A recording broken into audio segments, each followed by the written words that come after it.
तर इथे बघू शकता मी प्रॉन्स घेतलेत, म्हणजे झिंगे घेतलेत, ते स्वच्छ धुवून घेतलेत. तर आता ह्याला मी मॅरिनेट करून ठेवणार आहे.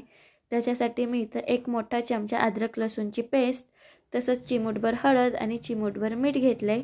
ते ह्याच्यामध्ये टाकून मस्तपैकी मिक्स करून मी हे 1 तासासाठी छान असं मॅरिनेट करायला ठेवणार आहे.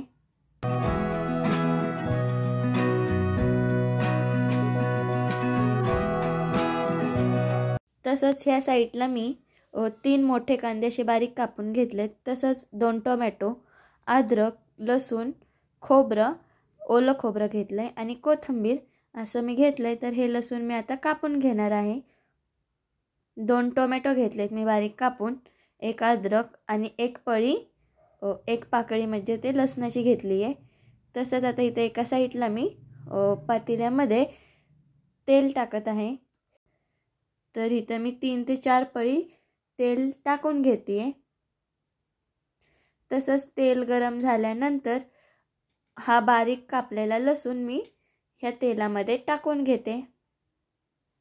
तर बघू शकता तेल मस्तपैकी गरम झालंय. तर हा लसूण मी ह्यामध्ये टाकून घेते आणि चांगलं मिक्स करून घेऊया. तर लसूण मस्तपैकी तेलामध्ये कडकत आहे. आणि लसूण आपला तेलामध्ये परतल्यानंतर मी त्याच्यामध्ये 2 दालचिनी टाकणार आहे आणि तसंच 1 चक्री फूल टाकून मस्तपैकी हे मिक्स करून घेते. तसंच 2-3 काड्या मी लवंगच्या टाकलेल्या आहेत आणि ते टाकल्यानंतर मी इथं 3 कांदा कापून घेतले होते बारीक असे. ते कांदे मी ह्याच्यामध्ये टाकून मस्तपैकी आपल्याला हा लाल होईपर्यंत परतून घ्यायचा आहे. आपला कांदा परतेपर्यंत मी इथं एक वाटण करून घेते. त्याच्यासाठी मी इथं 3 तुकडे घेतले होते ओल्या खोबऱ्याचे, ते टाकून घेते मिक्सरच्या भांड्यात. आणि तसंच अद्रक आणि कोथिंबीर टाकून मी हे वाटून घेणार आहे. कोथिंबीर मस्तपैकी स्वच्छ धुवून घेतली आहे, ती पण ह्याच्यामध्ये टाकून मस्तपैकी आपण हे थोडंसं पाणी टाकून वाटून घेऊया. तर हे वाटून घेते मी. आणि तसंच इथं एका साईडला माझा कांदा सुद्धा मस्तपैकी परतून झालाय. आणि इथं मी मसाले घेतलेत. कोकम मी इथं पाण्यामध्ये भिजत ठेवलंय. तसंच चिंच आणि इथं मसाला आहे धनेपूड, गरम मसाला, चिकन मसाला, हळद, मिरची पावडर आणि चवीनुसार मीठ. तसंच आपण जे केलेलं वाटण होतं ते आणि टोमॅटो.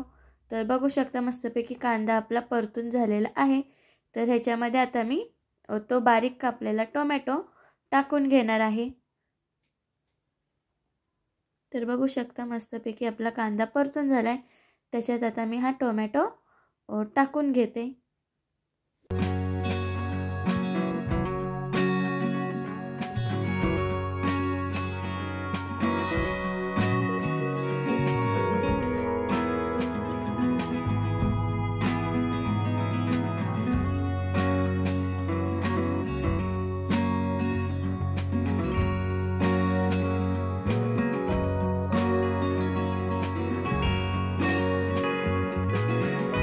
आणि टोमॅटो मस्तपैकी बारीक झाल्यानंतर आता आपण जे वाटण करून घेतलं होतं खोबरं, अद्रक आणि कोथिंबीरीचं आपण जे वाटण करून घेतलं होतं ते मी ह्याच्यामध्ये टाकून घेते.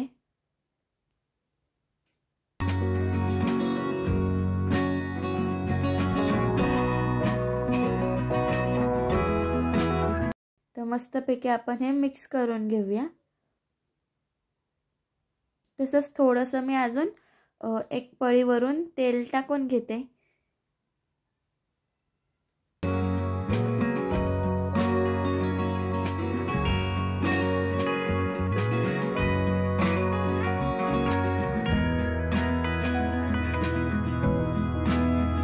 तर इथे बघू शकता आपलं वाटण मस्तपैकी परतून झालेलं आहे. तसंच आपण जे मसाले घेतले होते ते मी ह्याच्यामध्ये टाकून घेते.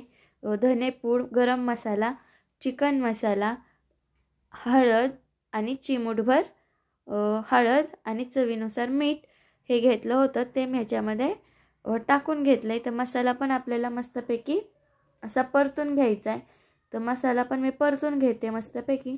तर बघू शकता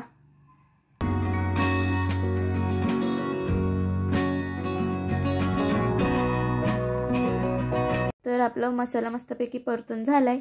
आणि आपण जे प्रॉन्स म्हणजे झिंगे मस्तपैकी मॅरिनेट करायला ठेवले होते ते आपण ह्याच्यामध्ये टाकून घेऊया. तर बघू शकता 1 तास मी हे मॅरिनेट करायला ठेवले होते. तर 1 तासानंतर ना आता मी हे झिंगे म्हणजेच की प्रॉन्स मस्तपैकी त्या मसाल्यामध्ये टाकून 2 मिनिटासाठी हे पण परतून घेणार आहे, जेणेकरून सगळा मसाला त्या प्रॉन्सला लागेल.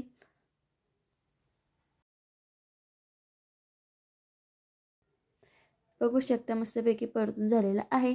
तसंच जे मी कोकमचं पाणी भिजत ठेवलं होतं म्हणजे कोकम भिजत ठेवलं होतं वाटीमध्ये ते टाकून घेते. तसंच चिंच पण मी वाटीमध्ये पाण्यात भिजत ठेवलं होतं ते पण ह्याच्यामध्ये टाकून घेते, जेणेकरून थोडासा आंबट असा फ्लेवर येईल म्हणजे चव येईल. त्याच्यानंतर मी ज्या भांड्यामध्ये वाटण केलं होतं त्याच्यात थोडंसं पाणी टाकून संपूर्ण तो मसाला ह्याच्यामध्ये टाकून घेते. तर बघू शकता इथं मी 2 ते 3 ग्लास मी ह्याच्यामध्ये पाणी टाकलेलं आहे. झिंगे आपल्याला जास्त म्हणजे प्रॉन्स आपल्याला जास्त वेळ शिजवायचे नाही आहे. जास्त वेळ शिजवल्याने ते असे लबरासारखे होतात, म्हणून फक्त 5 ते 10 मिनटं आपल्याला ते उकळून घ्यायचे आहेत. तर इथे बघू शकता मस्तपैकी उकळी आलेली आहे आणि आपले प्रॉन्स म्हणजेच की झिंगे मस्तपैकी शिजलेले आहेत. त्याची साईज पण अशी बारीक झाली म्हणजे की ते शिजलेत. आणि इथं माझा प्रॉन्सचा रस्सा म्हणजे झिंग्याचा रस्सा तयार आहे.